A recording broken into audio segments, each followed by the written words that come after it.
علی النبی صلی الله علیه وسلم.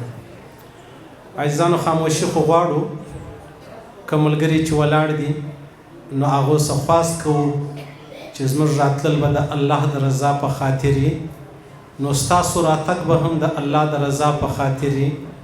لږ څه ټیم در څه غواړم، شور به نه پکې کوو، ما ته به هم الله پاک اجر راکړي، تاسو ته به الله رب العزت پر اورېدلو اجر درکړي. بیا جبه خبره ده د عزیزانو، زموږ تاسو دا پروګرام دا مجلس دا څه عام مجلس نه دی، د بخاري او د مسلم حدیث دی. جناب نبی کریم مبارک صلی الله علیه وسلم فرمایي چې داسې مجلس کله راغونډ سي د الله د رسول د دین د اسلام په خاطر، الله رب العزت فرشتو ته فرمایي تاسو ګواه اوسئ چې دا څه کسان راغلي او د دې ما مغفرت و فرمایي، ما معافي ورته وکړه. د مسلم په حدیث کې دا خبره زیاتی ده، یو فرشته د الله څخه پوښتنه وکړي، یا الله په دې کې یو ډېر لوی خطاکار، یو ډېر لوی ګناهګار، یو ډېر بېلارې سړی هسې پر دا لاره تېرېدی رالی کښېنستی، مقصد یې هم ختم نبوت نه و، مقصد یې هم ستا رضا نه وه، مقصد یې هم دین نه و. د هغه په باره کې هم دا خبره ده چې بخشش یې کوې. الله ورته وفرمایي چې کوم څوک زما په خاطر راغلی دي د هغو په خاطر هغه ګناهګار هم معافوم چې دلته راغلی دي. تاسو اندازه ولګوئ عزیزانو، دا د بخاري او د مسلم حدیث دی، دا تر عقل وتلې خبرې نه دي، دا یو عام فضیلت نه دی چې زه تاسو راغونډوم یا تاسو راټولوم، ستاسو زړونه چې دی هغه زه را یو ځای کوم. نه دا خبره نه ده، دا خاص الله او رسول موږ ته فرمایلي دي، د هغه مطابق به موږ تاسو د خپل ژوند چې دی هغه تېروو. بیا د مسلم حدیث دی عزیزانو، جناب نبی کریم مبارک صلی الله علیه وسلم فرمایي چې داسې وخت به راسي چې دا کله علما زما ذکر کوي، زما بیان کوي، نو به دا ناست خلک دا ډېر ارمان وکړي، وایي کاش که زما په اهل و عیال باندې د محمد رسول الله زیارت کېدلی، زما اهل و عیال می خرڅولی، بیا د محمد رسول الله مبارک زیارت کېدلی، وای د خلکو به زما زیارت کړی وای، مال به ختم کړی وای، اولاد به زما پر زیارت ور کړی وای، خو زما ملاقات به کړی وای. هغه وخت را روان دی، الحمدلله او ثم الحمدلله موږ هم په دا کسانو کې یو. دا خو یقیني خبره ده که موږ ته د جناب نبی کریم مبارک صلی الله علیه وسلم ملاقات نصیب کېدلی، د پیغمبر علیه الصلاة والسلام زیارت نصیب کېدلی، نو د اولاد په خرڅېدو وای اولاد به مې خرڅ کړی وای، د اهل و عیال په خرڅېدو وای هغه به مې خرڅ کړی وای، د مال په خرڅېدو وای هغه به مې کړی وای. د جناب نبی کریم مبارک صلی الله علیه وسلم یو دیدار، یو زیارت، یو ملاقات به مونږ تاسو کړی وای او لازمي به مې کړی وای. خو یو بله خبره ستا عزیزانو، اوس ډېر داسې کسان سته چې هغه غواړي زه جناب نبی کریم مبارک صلی الله علیه وسلم په خوب ووینم. دا خبره د عوامو دپاره ډېره خوشنما ده، ډېر کشش لري، ډېر هغه دلربا ده چې یاره داسې وظیفه به نه راوښیې، یو داسې ورد و ذکر به نه راوښیې چې زه د محمد رسول الله مبارک زیارت وکړم. صحیح سو، دا ډېر علیحده په دا موبایل کې په سوشل میډیا کې علیحده داسې پیران بزرګان سته، هغه و تا ته تلقین د دې خبرې کوي، زه تا ته یې وظیفه ښایم، هغه وظیفه وکړه، د محمد رسول الله دیدار به دې نصیب سي. لیکن منګرها مفتی شفیع صاحب رحمه الله هغه فرمایي، وایي موږ چې کله هم ماښام پرې وځو ماخستن ودیږو، موږ وایي الله محمد رسول الله په خوب ونه وینم، محمد رسول الله زه په خوب ونه وینم. ولې؟ محمد رسول الله خو ډېر لوړ شان والا دی. ولنه زه دا خپل ځان ډېر کمتر ګڼم، کمزوری ګڼم، هیڅ یو شی ځان نه ګڼم، نو زما او د محمد رسول الله ملاقات یا په خوب کې لیدل دا زه د ځان دپاره یو ډېره غیر مناسبه خبره بلم. پوه سواست؟ دا که تا محمد رسول الله مبارک په خوب ولیدی، هغه و تا ته یو داسې امر وکړي چې هغه امر بیا تا وړلی نسو، تا زغملی نسو، تا برداشتولی نسو، نو بیا خو ښکاره خبره ده چې تا د محمد رسول الله خبره تر پښو لاندې که نعوذ بالله پوه شوس په دې خبره باندې. مولانا اشرف علي تھانوي صاحب رحمه الله فرمایي وایي الحمدلله چې موږ د پیغمبر علیه السلام په زمانه کې نه وو. الحمد موږ خو دا وایو د کم علمۍ د جهالت د وجې موږ وایو کاش زه د محمد رسول الله مبارک په زمانه کې وای. حضرت تھانوي صاحب فرمایي الحمدلله چې موږ د پیغمبر علیه السلام په زمانه کې نه یو. وجه څه ده؟ وجه دا د عاجزانو. نن ورځ چې دا ما او تا څه یو نو خو په هغه وخت کې به هم د هغه وو. ما او تا نن د محمد رسول الله څو سنت تر پښو لاندې کړي دي. ما او تا نن د الله رب العزت څو حکمونه تر پښو لاندې کړي دي. نن د دین او د اسلام په څو خبرو باندې ما او تا شرمیږو. نو که په هغه وخت کې وای نو به ما او تا ته الله پاک دین نه وای را نصیب کړی. نو فرمایي مفتی شفیع صاحب چې موږ خدا دعا کوو چې الله د محمد رسول الله په خوب کې په موږ نه ویني. ځکه زه وګوره هغه وګوره زه خو په سپینه ورځ لمر ته نسم کتلی. زما سترګې دومره طاقت نه لري قوت نه لري. نو محمد رسول الله خو تر لمر ډیر بالا دی هغه ته به زه څنګه ګورم. بیا تھانوي صاحب عجبه خبره لیکلې ده. فرمایي چې یو حافظ د قرآن د محمد عظیم په نامه او هم د پېښور و. هغه جناب نبی کریم مبارک صلی الله علیه وسلم په خوب ولیدی. دا ستاسو د پېښور خبره ده. تھانوي صاحب د نن 70 کاله 52 کاله مخکې تقریبا وفات شوی دی. نو دا ډیره وختي خبره ده. یو محمد عظیم و چې هغه حافظ و د قرآن نو هغه د پېښور و. بیا دی وایي چې ما جناب نبی کریم مبارک صلی الله علیه وسلم په خوب ولیدی. وای ما ته پیغمبر علیه السلام مبارک وویلې چې غواړې څه غواړې ما ته ووایه. وای ما ورته ویلې چې یا رسول الله زه به درته ووایم ته بې را نه کې. ولې اولې نه در کوم زما په وسه وه لازمي به در کوم خامخا. ولې یا رسول الله ما ته دعا وکړه. ول څنګه دعا درته وکړم؟ اولې قول ورباندې وکړه په جناب نبی کریم مبارک صلی الله علیه وسلم. حضرت عمر فاروق رضی الله تعالی عنہ په دربار کې یو مجرم پیش چې کله سزا ورکوله نو د ویلې دا مجرم چې ماته یو ګیلاس اوبه راکړي. چې یو ګیلاس اوبه یې ورکړې ورته ویلې چې حضرت ته به ماته دا یقین راکړې باور راکړې ماته به وعده راکړې چې تر څو دا اوبه ما څښلې نه یي ماته به سزا نه راکړې. حضرت عمر فاروق ورته پر دواړو سترګو ته خپلې اوبه وڅښه د دا اوبه ته یې کړلې ویې غورځولې. حضرت عمر فاروق ډېر حیران سو. ول ډېر عجبه لوبه دې راسره وکړله عجبه چل دې وکړئ پروا نه لري هغه چې کومه سزا مې درکوله هغه نه درکوم. ولې ما له تا سره قول کړی چې دا اوبه ته وڅښې نو تا خو اوبه څښلې نه دي. دلته تھانوي صاحب فرمایي د محمد عظیم پیغمبر علیه السلام ته ویلې پیغمبر صلی مبارک ورته ویل څه غواړې؟ ول یا رسول الله نه بې وکې. ول یاره که د کولو خبرې ولې نه کوم؟ ول ما ته دعا وکړه. ول څنګه دعا درته وکړم؟ ول ما ته دا دعا وکړه چې الله پاک ستا دا ته مې په خوب ولیدلې زیاته په دې سترګو زه نوره دنیا ونه وینم. پیغمبر علیه السلام ورته ویل دا څنګه دعا شوه؟ ول یا رسول الله تا قول سره وکړئ چې ته څه وایې او هغه هم د کولو یې نو بس تا پیغمبر مبارک دعا ورته وکړله چې سهار راپورته سو بیا په سترګو نابینا و. وجه څه وه؟ وجه دا وه چې یا رسول الله ستا دیدار مې وکړي بقایه دنیا لیدنګه نه غواړم. اوس دا داسې ما او تا جوړېدلی سو؟ نه سو جوړېدلی. بیا عجبه خبره دا ده غالبا مولانا عبدالحق صاحب رحمه الله په دعوات حق را نقل کړي دي انشاءالله.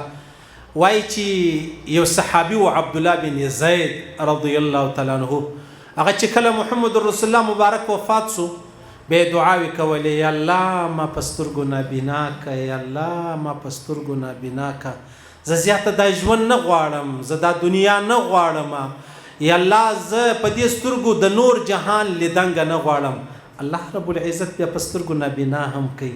دا ولې دا د جناب نبی کریم مبارک صلی الله علیه وسلم وفا د محمد رسول الله سره هغه مینه او محبت هغه ګران کار دی. دا زما او ستا کار نه دی.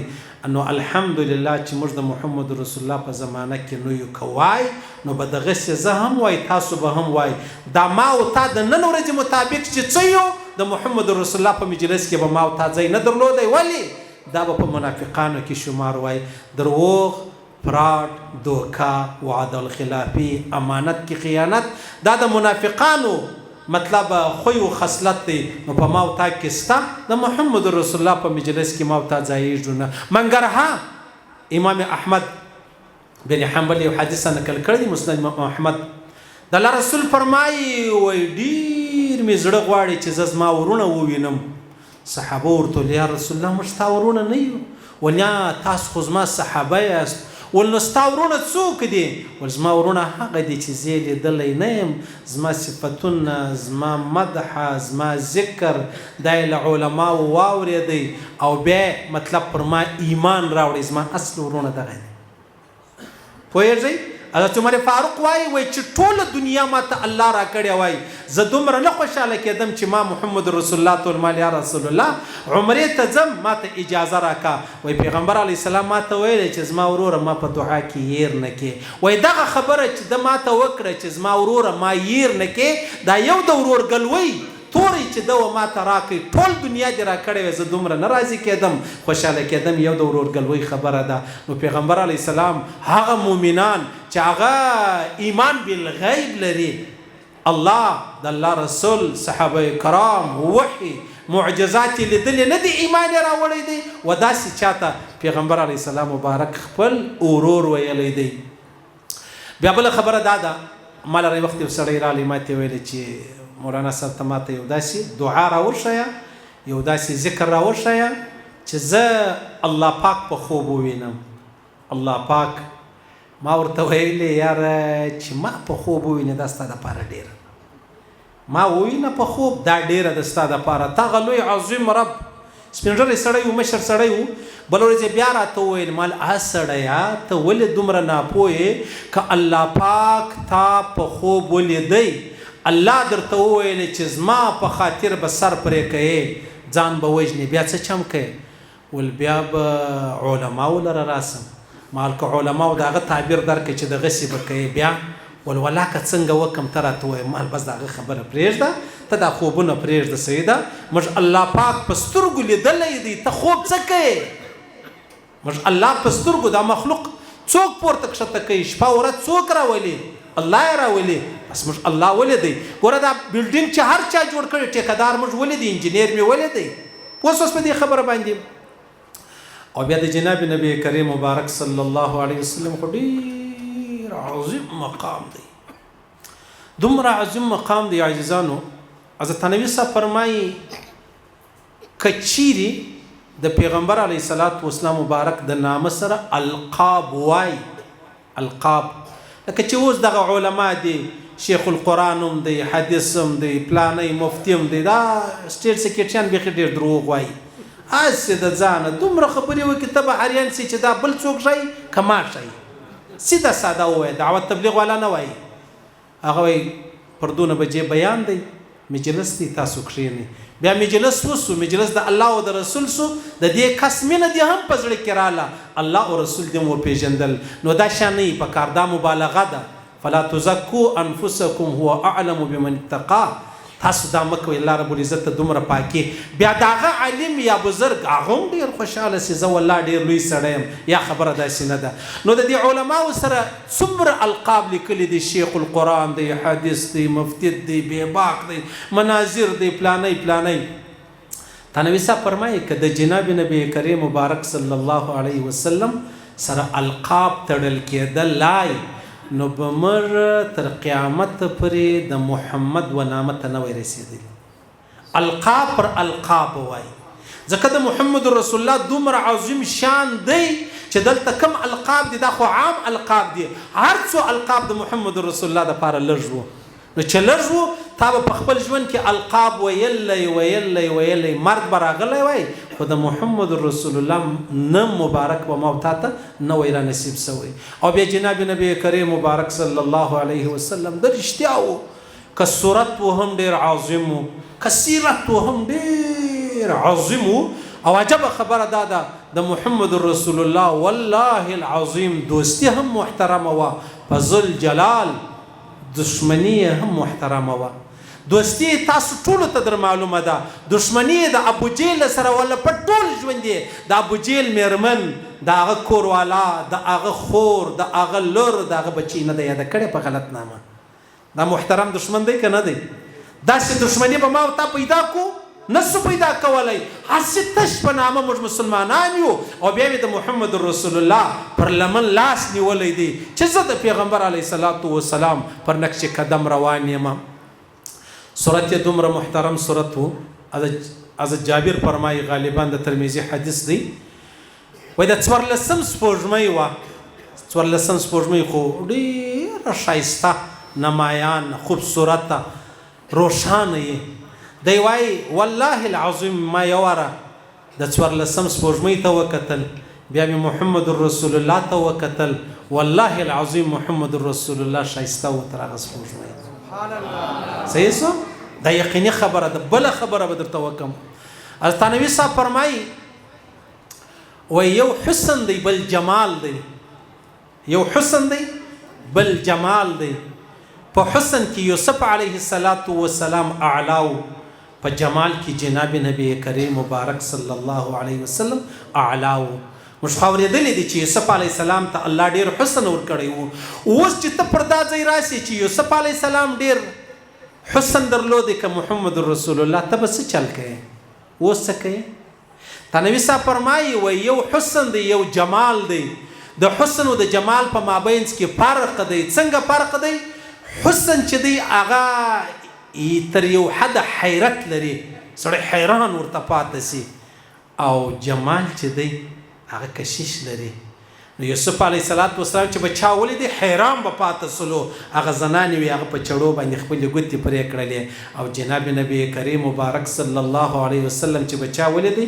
کشش یې درلودی هیڅ کله په جناب نبی کریم مبارک صلی الله علیه وسلم څوک مړېدی نه نو حضرت یوسف علیه السلام احسن دی محمد رسول الله اجمل دی او تر احسن د اجمل فضیلت هم زیات دی درجه هم زیاته ده تا نبي صاحب فرمایي د نس خلاف هم نه ده نو محمد رسول الله اجمل او حضرت یوسف علیه السلام چې شو احسن و حسن یې ډېر درلودی دا څه و دا د جناب نبی کریم مبارک صلی الله علیه وسلم او بیا د پیغمبر علیه السلام چې کوم یاران انډیوالان و هغه ډېر د الله رسول فرمایي عبدالله بن مسعود یو حدیث نقل کړی دی مفتی شفیع سره نقل کړی دی عبدالله بن مسعود راوی دی د الله رسول فرمایي زما صحابه کرام نه دي د دې دومره قوي ایمانونه دي دومره قوي ایمانونه دي دا غر په مځکه کې دومره مضبوطه نه دي لکه په صحابو کې چې ایمان څومره مضبوط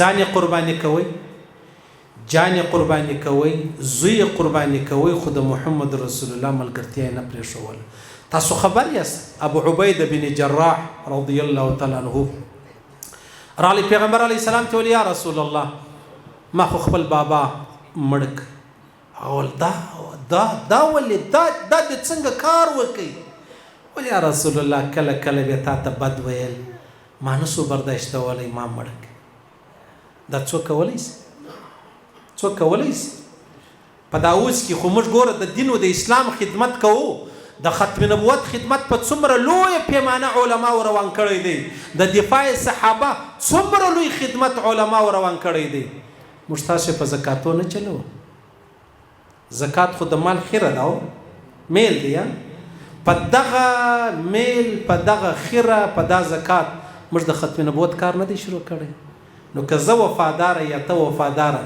نو دین او اسلام خو صحابه په خپل وینو باندې اوبه کوي وسوي ما او ته په زکات وبونو بیا څنګه سو خبره وفادار څوک دي وفادار صحابه کرام دي تاسو وګورئ زموږ بدبختی ته وګورئ موږ علما مشایخ بزرگان خامخابه حقانی صاحب خامخابه شیخ ادریس صاحب خامخابه حسین احمد صاحب دا راځي بیا که موږ 1500 روپۍ ورکړې کنی عام چې څوک د رښتیا زه خبر یم چې دا د ختم نبوت خدمت روان دی موږ په زکات کې 100 روپۍ ورکوو نو ستا په فکر باندې دا د ختم نبوت کار په 100 روپۍ دی منه یې معلومه دا سوچ په موږ کې ډېر لوی چل روان دی ډېر لوی چل نو دې صحابو ډېر ډېره عظیمه قرباني د محمد رسول الله دپاره ورکړه. یو صحابي رالی ولی یا رسول الله ما ته خدمت ووایه. پیغمبر علیه السلام مبارک ورته وفرمیل ورسه د پلار سر راوړه. یاره چې دا سړی غورځېدلی دی توره ته یې لاس کړی دی چې دا تر دا حجرې وتی تر مسجد وید راس ځه رای وستې ول تا ول خدمت ووایه. نو ما خدمت درته ووایه ما ته امتحان کولی په تا امتحان کوئ ته پاس یې په خپل امتحان کې والله خو به نیمه ګنټه بعد د پلار سر راوړوي چې یا رسول الله دا خبره ما ته دا کولی سو ما درته وویلې د محمد رسول الله نبوت و ختم نبوت دا مې په زکات باندې راګرځولی دی. ښه په خبره چې ختم نبوت حق دی، ښه په خبره چې ختم نبوت زما ایمان دی. ته ولې پر دا باندې پر دې ایمان باندې 100 روپۍ ورکوې او د جهان پر پارټي بازۍ باندې په ضرور روپۍ ورکوې. ګاډه دې هم ورکړې ده، دفتر دې هم ورکړی دی، مهمان خانه دې هم ورکړې ده، دکان دې هم ورکړی دی او چاندې هم ورکوې او خبرو مې ایمان دې نه دی ورباندې. دلته چې ایمان دی هغه ته 100 روپۍ ورکوې، هلته چې غیر ایمان دی هغه ته دې ټول ژوند ورکړی دی. خبره د منافقت راله. یو صحابي و دا کافرانو ونیوی، بیا دی سالار و، دی مشر و کمندان د صحابه و. نو بیا هغه کافرانو ورته وویلې چې ته به دا محمد رسول الله پرېږدې بیا موږ تا ته معافي کړو که نه تا وجنو. ده ورته دا کېدلی نسي. مولانا عبدالحق صاحب په دعوت حق کې را نقل کړي دي ول دا کېدلی نسي. دا کافران را ولاړ سو، ظالمان را ولاړ سو، اور یې بل کړي، تیل یې راویشول، بیا یې د ده یو ملګری وراچوئ. ملګری صحابي به مطلب د پکوړو په شان به وسوځئ، شهید به کوي. د داسې ورته کتل بیا چې کله د ده باري رالی د ده وار رالی دی چې وروان کوي تر سترګو یې اوښکې وبهېدې. بیا هغه باچا غږ وکړي ته یې راولی چې راوستې ول څنګه سو خبره منې که نه منې څنګه ژاړې غږ وکړه که نه معافوم دې محمد رسول الله پرېږده. ده ورته ویلې ته زما په ژړا پوه نه سوې. هغه ولې دې وژړل؟ له مرګه بیریږې، د اوره بیریږې؟ او نه کشکې زما د یوې سا بجایه 100 ساګانې وای ما به هره سا جلا داسې قربان کړې وای لکه نن چې ته ما وینې پر محمد رسول الله. کولی سئ؟ کېدی سي؟ امکان یې سته؟ نسي کېدلی، په هېڅ صورت نسي کېدلی. عبدالله بن انیس رضی الله تعالی عنه طبقات ابن سعد را نقل کړي دي، راویې غوښتي پیغمبر علیه السلام ورته ویلې ول داسې یو سړی دی سفیان حزلی، خالد بن سفیان حزلی، دا یو منصوبه جوړه کړې د زما د وجلو، منصوبه جوړه کړې د زما د وجلو. خدمت کولی سي؟ او یا رسول الله امر کوه، حکم کوه، خدمت راته وایه. ول دا سړی کله مخه ووځي نو به ډېره ښه سي. دا سړی 5 د محرم روان سو، روان ولاړ چې ولاړی پر 19 د محرم رالی، د محرم پر 19 بیرته رالی. چې رالی پیغمبر علیه السلام مبارک ته سلام ووایي.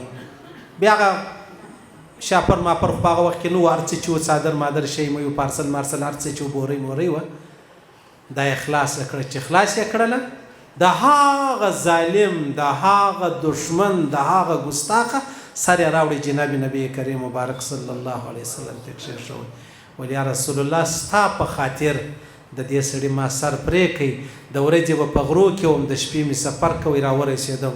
محمد رسول الله دومره راضي سو، خوشحاله سو، دا خپل عصا مبارکه لکړه مبارکه دا څوک چې دا سپینګرې لګوي دا یې ورکړله. ورته ویلې عبدالله دا په یاد لره، دا به زما او ستا نشاني د قیامت په ورځ، دا نمونه به یې، بس دا به ما ته دغه عصا راښکاره کوې، بیا به ما او تا ته هغه خبره چې د هغه یادېږي. بیا چې کله دی وفات کېدی بیا یې وصیت وکړي ول دا به زما سره په کفن کې کښېږدئ. نو پیغمبر صلی مبارک فرمایي دا واحد صحابي دی چې دی له قبره راپورته سي له کډه به لګوي. پوهېږئ په دې خبره باندې عاجزانو موږ تش لکه پښتونوالی موږ تباه او برباد کړي، تش په نامه پښتانه یو. دا خبره یقیني ده، تر 100 ګونه تش په نامه مسلمانان یو. صرف د مسلمانۍ نوم را پاته سوی دی. دا قرابت، دا تربورګلوي، دا عزیزګلوي، دا خپلولي، دا و موږ تر اسلام ډېره رانږدې ده.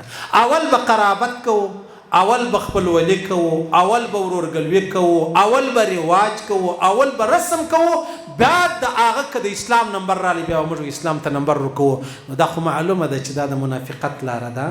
دا خبره خو راسره منئ.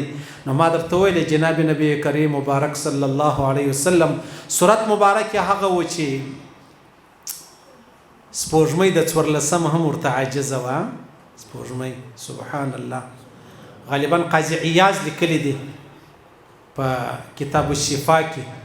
هغه وایي چې د پیغمبر صلی مبارک په کور کې یو حیوان وسی دا اوسېدل، هغه به ډېره ګرځېده را ګرځېده، واره یوې حجرې ته بیا بلې حجرې ته، په بچیانو پسې په زنانو پسې به ځغلېدی.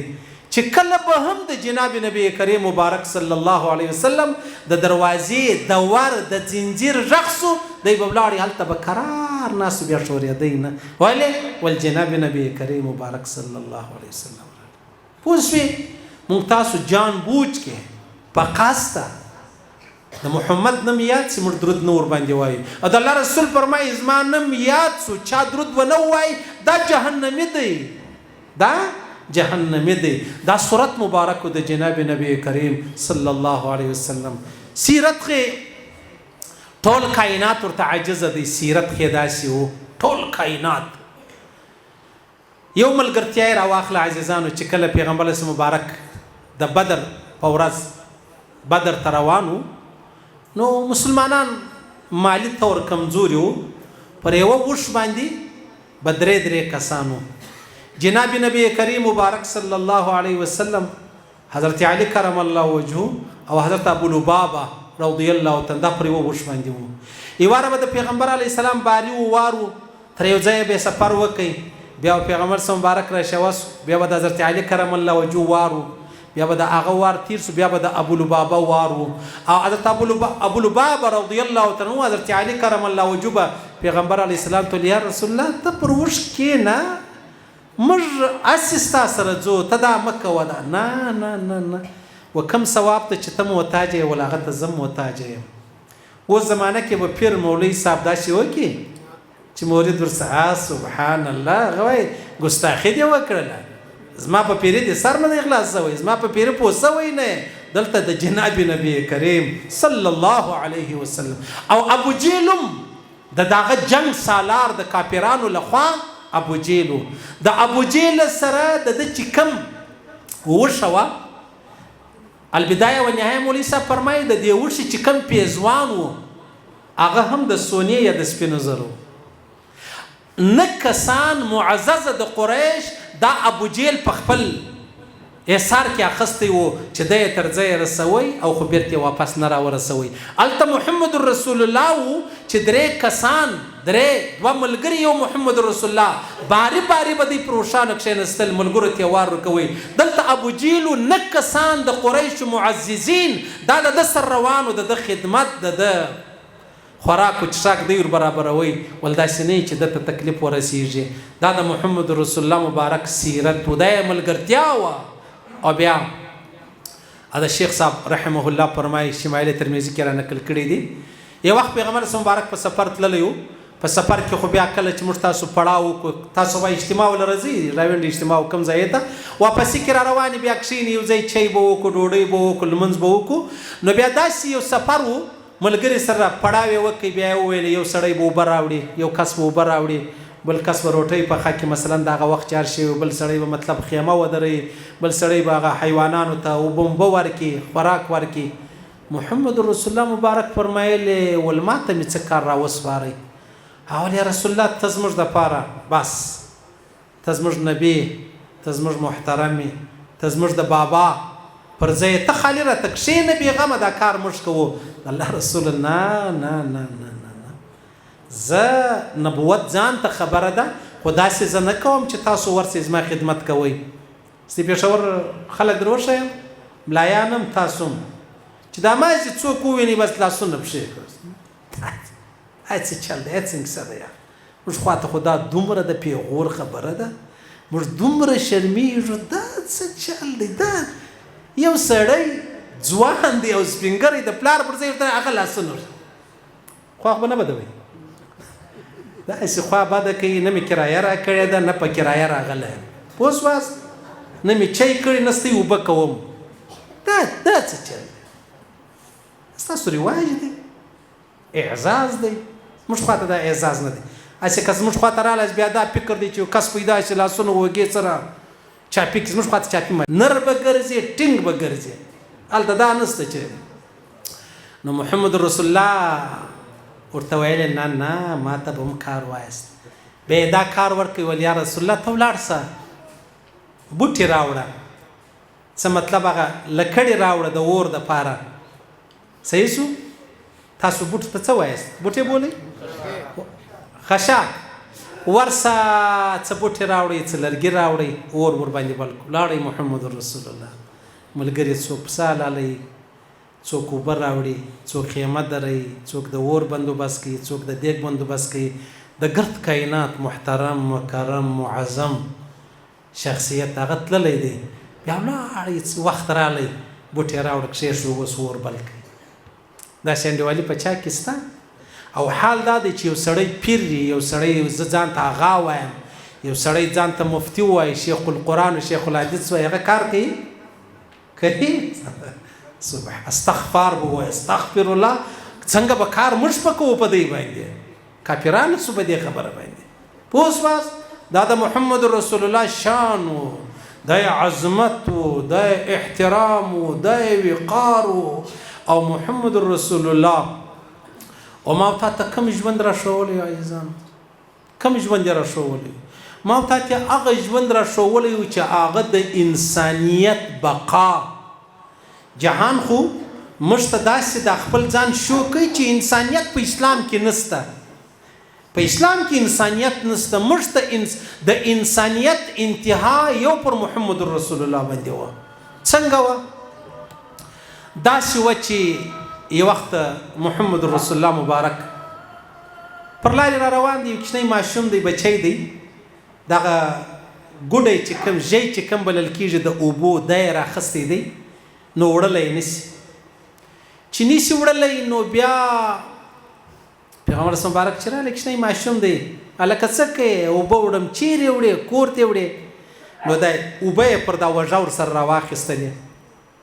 چې راواخیستلې نو بیا ورسره روان سو. هله هله هله چې کور یې رالی، د کور په دروازه کې هغه اوبه ورته کښېښولې. ورسه بابا ته ووایه، ورور ته ووایه، اوبه به درسره ویسي.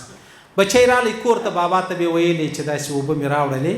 هغه ویل غږ د چا و ستا سره؟ داسې یو کس و، اوبه یې راسره راخیستې وې، راسره رایې وړلې. نو دی رالی دغه سړی اوبه چې وړلې دروازه کې وکتل، جناب نبی کریم مبارک صلی الله علیه وسلم روانو. چې روانو دی په میدان پسې ورغلی. چې ورغلی بیا ورته ودرېدی، دغه اوبه تا راوړې؟ او خیر خیر. ولې؟ کوچنی ماشوم اوبه یې وړلی نه سوې. هغه ورته زه یهودي یم. نو ته پر یهودو هم دومره مهربانه؟ یا په دې کې د یهودیت څه خبره ده یاره؟ کوچنی ماشوم و بچی ولو ویلی ول اشهد الله اله الا الله و اشهد ان محمدا عبده ورسوله. ویږي په دې خبره باندې تاسو دا موږ ته د خلک د انسانیت درس راکوي. د انسانیت انتها دا پر محمد رسول الله ولا څنګه وه؟ مولانا روم ډېره زوروره خبره حکایت را نقل کړی دی. یو وخت یو میلمه رالی د محمد رسول الله مبارک کور له به میلمانه اکثره راتلل. په کور کې څو وزې درلودې، په د هغه شیدې به یې ورکولې، دغه د مهمان نوازي و، بس دا د دوی خوراک و. یو وخت یو میلمه راغلی و، مولانا روم ډېر په خپل طرز کې ډېر د اشعارو. نو میلمه چې رالی ډېرې شیدې یې وڅښلې، شیدې چې ډېرې وخوړلې بیا یې نس خراب سلو. میلمه په دا بیټک مهمان خانه کې د محمد رسول الله پاته سو. د شپې نس ډېر خراب سو، دروازه هم بنده ده د هغه خوا، دلته بیریږي هم چې میلمه راغلی هم. خو خیر کله چې سهار سو، جناب نبی کریم مبارک صلی الله علیه وسلم چې رالی، میلمه ته دروازه ور خلاصوله. میلمه ته دروازه د بهار د خوا خلاصېدله، دروازې شاته ودرېدی. پیغمبر مبارک دروازه یې خلاصه کړله. دغه میلمه ډېر په منډه ولاړی ووتی.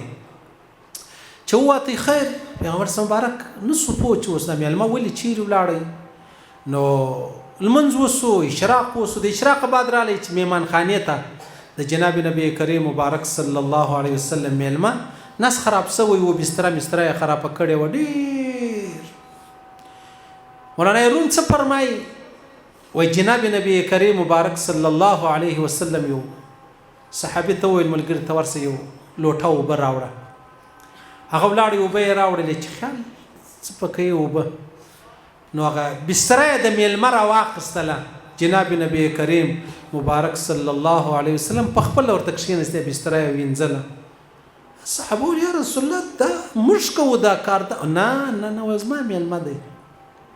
زما میلمه دی تاسو څنګه دا ته ماته خالي اوبه راواچو اوس دلته محمد رسول الله د خپل کور د میلمه چې هغه هم غیر مسلم دی د هغه نس خراب سوی بیا ټوله بستره خرابه کړې او محمد رسول الله مبارک نه کور ته استی چې دا وکړي ولې خبرې نسی دا یو راز دی د میلمه ولې نو میلمه ناوخته را روان دی سهار لمانځه مخکې ولاړی ناوخته را روان دی چې پر یو بچي باندې به دا مسله جوړه کړم چې یو بچي مچي دغه بستره خرابه کړې ده چې راغلی جناب نبی کریم مبارک صلی الله علیه وسلم ناست دی هغه د میلمه بستره یې وینځله چې راغلی حیران پاته سو راغلی سر یې دیواله ته ونیوی سر یې واهی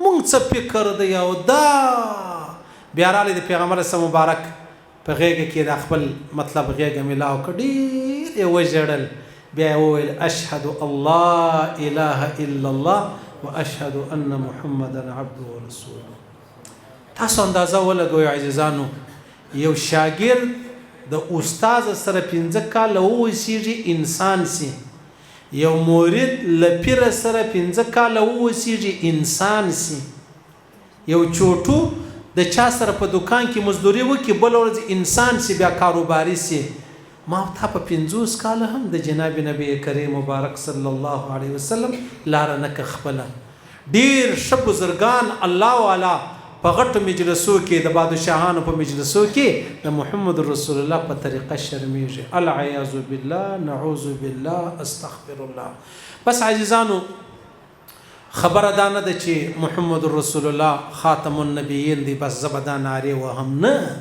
خبره دا ده چې پر دغه نارو باندې به الله ما ته مرګ راکړي که نه که زما مرګ پر بله خبره سو پر تعصب سو عصبیت سو قومیت سو لسانیت سو پر پاټۍ باندې سو بیا به دا څنګه دا مرګ به بیا جایز وي که یا دا مرګ به بیا قبول وي نه موږ به څه کوو زموږ د دیوبند په اکابرو کې مولانا سید حسین احمد مدني صاحب ډېر عظیم شخص تیر سوی دی ډېر لوړ شان الله رب العزت ورکړی و دی فرمایي چې کله یو سړی دغه دعا ډېره وایي چې ربنا لا تزغ قلوبنا بعد اذ هديتنا وهب لنا من لدنك رحمه انك انت الوهاب دغه دعا څوک ډېره وایي الله بیا ایمان نه جنې اخلي لازمي به الله پاک ودته پر ایمان باندې مرګ ورکوي ګوره ما او تا د صورت د بدن د صحت د موټر د کور د اولاد د نوکرۍ د جاب دعاګانې کوو کین د ایمان دعا مې نه ده کړې چې یا الله ایمان مې راڅخه اخله دا ولې تاسو ته زه یو ډېره خاص نکته وایم دا تاسو ما څه واورئ دا زما او ستا ځواني عرضي ده دا زما او ستا حسن عرضي دی زما او ستا سپینګرتوب عرضي دی دا موټر و کور دکانداري دا عرضي دی ګور موږ ځوان لیدلی دی مړ سو سپینږیری مې لیدلی دی مړ سو صحتمن مې لیدلی دی ناجوړه سو کاروباري مې لیدلی دی مفلس سو خو معلومه دا سو دا عرضي خبرې دی دا عاریتن دی عاریتن څه ته وایي عاریتن دې ته وایي لکه زموږ تی کلي دي په د چا کور ته لاس ریړۍ په کار سي یاره پلاني کور ته ورسه لاس ریړۍ راوله یا کلنګ راوړه بیلچه راوړه پلانۍ شی راوړه دا موږ یې راوړو استعمال وکړو بېرته یې ورستوو داسې د زما او ستا ایمان هم عاریتن دی چاته یو کال ورکړی دی چاته د 2 کالو دپاره چاته د 10 کالو دپاره چاته د 20 کالو دپاره تاسو خبر یاست چې محمد رسول الله مبارک کله له دنیا ولاړی ډېر داسې تازه هغه نو مسلم چې کوم بلل کېږي هغه ټول مرتد سو کافران سو اسلام یې پرېښود. پوهېږئ په دې خبره باندې؟ دا ایمان او اسلام هم عاریتن دی. دا الله ترې وخته پورې راکړی دی چې دا ما او تا پالو کې نه پالو.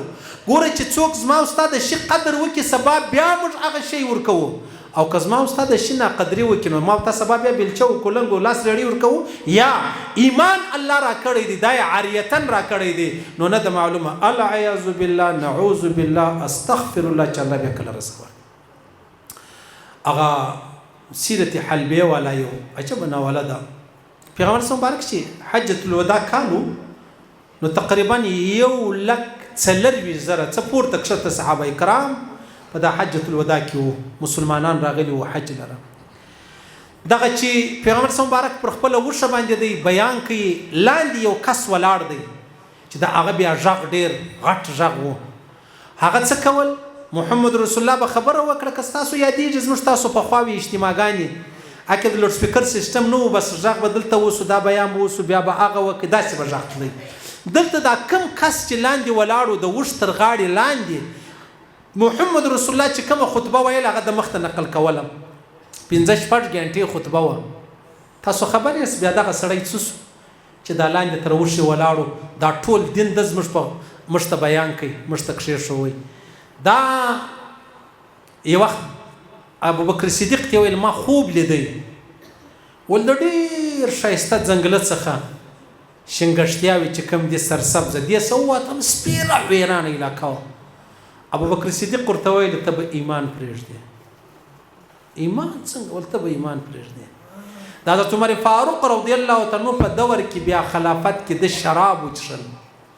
شراب چې وڅښل نو بیا د حضرت عمر فاروق له خوفه دی ولاړې د شام خواته ولاړې. شام لره چې ولاړې هلته بیا نصراني سو، غیر مسلم سو، عیسایي سو، پر هغه باندې مړ سو. دا هغه صحابي چې د محمد رسول الله ټول د دین خلاصه لب لباب ټول دین اخرنۍ خطبه دا د موږ ته بیان کړه. بیا الله پاک ایمان جنې واخیستی. ولې جنې واخیستی؟ په دې خو یو الله خبر دی. نو چې له هغه ایمان اخلي هغه عاریتن و کال 2-5 به الله ورکړي بیا جنې واخیستی. ما او تا به څنګه یو؟ والله العظیم په ځوانۍ پسې به نه ژاړو، په مال په دولت پسې به نه ژاړو، په کور په کول پسې به نه ژاړو، په اهل په عیال پسې به نه ژاړو. که ژاړو یو ایمان دی. ایمان معنا د الله او د رسول تعلق، په دې پسې به وژاړو. بیا الله پاک له ما او تا د ایمان نه اخلي. دا وعده ده د الله چې کوم څوک شکر وباسي الله پاک اضافه پکې راولي، زیاتو پکې راولي. نو چې ما او تا د ایمان هم شکر وباسو ستا څه خیال دی؟ الله پاک بیا زموږ څخه ایمان اخلي. الله دې موږ نه بې ایمانه کوي. الله دې بغیر د اسلام یو آن یو سیکنډ هم ژوند نه راکوي. الله دې ازمایش او امتحان هم د ایمان نه راباندې کوي چې نعوذ بالله ما او تا ایمانونه پرېږدو. صحابه کرام ګوره په اور کې به واچول، په ډبرو به شهیدان کړو، مجال دی کې د محمد رسول الله لار پرېښې ده. نن زما او ستا په دې وطن کې پښتانه د قادیانیت لار خپله کې صرف په دې لالچ چې زه ولاړ سم یورپ ته ځان ورسوم، یورپ په ماته نیشنلټي راکړي. ای ظالمه ولاړې پاکستان دې پرېښودی، امریکې و جرمني ته دې ځان ورسوئ، ستا څه خیال دی چې تا پاکستان پرېښوئ؟ نه نه، تا د اسلام د محمد رسول الله پر سر سودا وکړله. ترالی هغه ناپاکه خبیث لعن غلام قادیانی پر هغه د ایمان راوړي، محترم و مکرم و معظم د ګرد کائنات محمد رسول الله هغه دې پرېښوئ. بیا ته وایې چې یاره ما بس دغسې په زړه کې ما ځان را رسوئ. ته د الله په دربار کې ولاړې کافر سوې، اسلام در څخه پاته سو. الله پاک مې ژوندي لره، آباد لره، شاد لره.